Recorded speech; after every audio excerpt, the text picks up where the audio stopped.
Hey guys, today's video is about my personal top 10 Hollow Knight bosses, specifically those that were the most difficult for me during my first experience with this wonderful game. As I mentioned, the top 10 is based on my experience and my approach to certain bosses. My first playthrough was years ago, in 2021, so I'll try to be as faithful to my memories as possible. I hope you enjoy it. Let me know your top 10 in the comments. I'm curious to see which bosses gave you the most trouble. In 10th place, we have Traitor Lord. He is not that difficult to face, but the little platforming that you have to do before reaching him bothered me a lot. At the time, I was not very good at platforming, so I always arrived with 1 or 2 masks less. Also, I did not often use the spell for the invincibility frames. I did not even have the right charms like Quick Slash to spam him, and it turned out to be a quite long fight.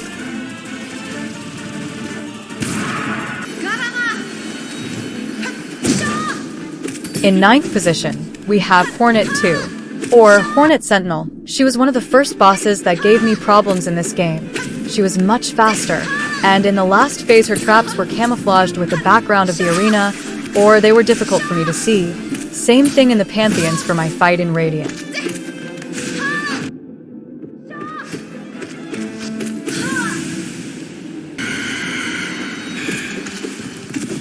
In the 8th position, we have Nosk, another boss that gave me a lot of trouble in my first game. He is not very difficult to beat when you know where to position yourself. In particular, the corner of the central platform is a good place to heal without almost ever taking hits. But without knowing this method, this fight can be very difficult.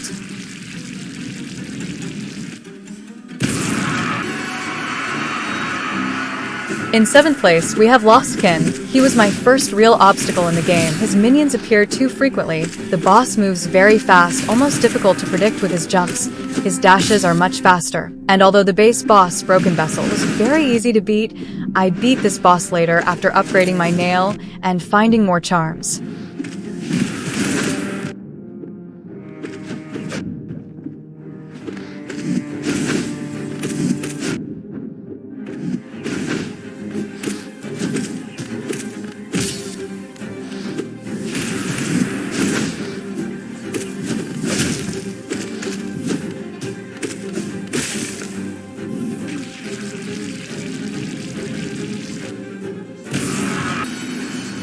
In 6th place instead, Veiled Champion was the dream boss that took me the most time. I had no idea how to counter his attacks, and it took me hours of attempts before I succeeded. When I met him, I didn't have the Shade Dash, so it was unthinkable for me to dash under him. This boss is very easy if you know the strategy to face him, but it took me quite a while to discover it.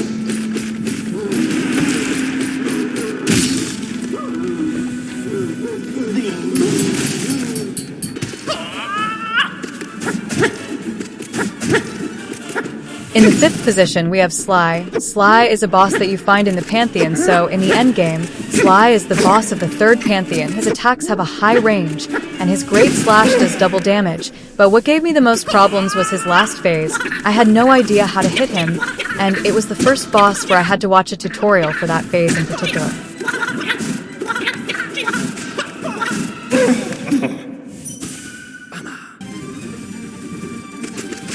In 4th position instead, Zod is one of the bosses that I could define as random. His attacks are almost impossible to predict. Luckily, he doesn't have a lot of health, but I wanted to put him in this position taking into account his general difficulty in the boss fight, because even though I beat him at the end of the game, I didn't feel capable of saying that I had learned him.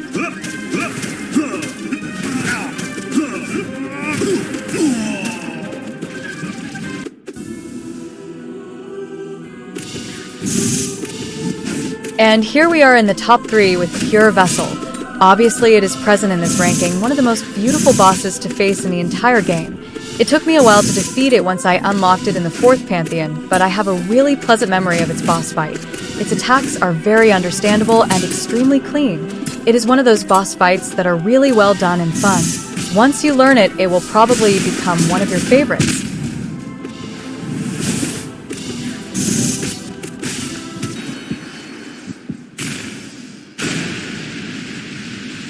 The top 2 goes to Nightmare King Grim.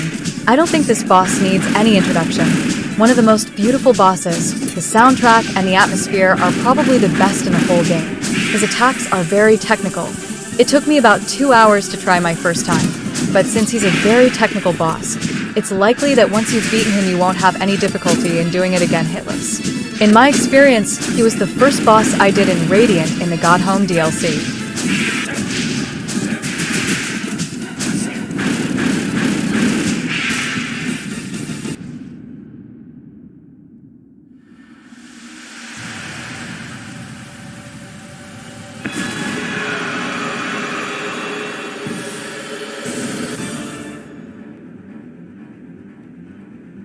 The top one obviously goes to Absolute Radiance, the hardest boss in the game, and also one of the hardest to find.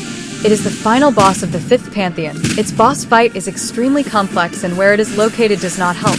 In my personal opinion, it is very RNG, especially the climb and its second phase. Once unlocked, I spent maybe 1 to 2 days of attempts just to beat it 2 times. After I tried the Pantheon, and fortunately, I managed to defeat it in the Pantheon too, a boss certainly not for everyone. Completing its challenge in the 5th Pantheon is for those who really love this game.